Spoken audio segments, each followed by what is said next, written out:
Well, as Hurricane Erin churns in the Atlantic, people along the North Carolina Outer Banks are on high alert for some high winds and possible large waves.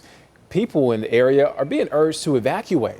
And although the storm won't directly hit the U.S. mainland, it is still causing some dangerous surf and life-threatening rip currents up and down the East Coast. NBC's Aaron Gilchrist has the latest.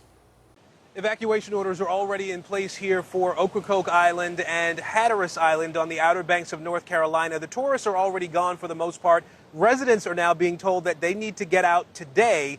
The big concern here from officials in these two counties where these islands are is that there's going to be such an inundation of water from Hurricane Erin, water that's pushed onshore, potentially flooding out roads. And I say roads plural, but really there's just one main road that runs along the islands here, Highway 12. And if that road washes out in certain places, as it's expected to do, that would mean that people who stay on the islands are cut off from the mainland, potentially for days if the road impact is significant enough. There's also concern about waves here reaching 15, 20 feet high. There are some oceanfront homes here on the Outer Banks. We saw one down the beach here just yesterday. It's an unoccupied home, but it's up on pilings, and if those waves get to 20 feet high, it's entirely possible that homes like that could be knocked off their pilings, pulled out into the ocean, or sent farther inland, creating some danger there. These are all concerns that officials have at this point, even though we know Hurricane Erin is not going to make landfall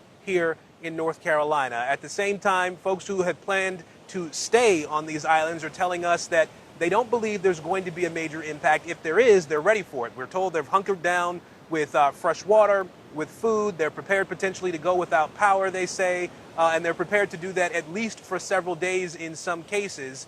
And so now the area is really in a wait-and-see posture, really, because we know the tropical storm watch is in effect. We know there's a storm surge watch in effect as well, and coastal flooding is a big expectation, not just here in North Carolina, but really up and down the eastern seaboard from Massachusetts all the way to Florida. And so all these people are going to be watching to see exactly what Hurricane Erin brings to the east coast of the U.S.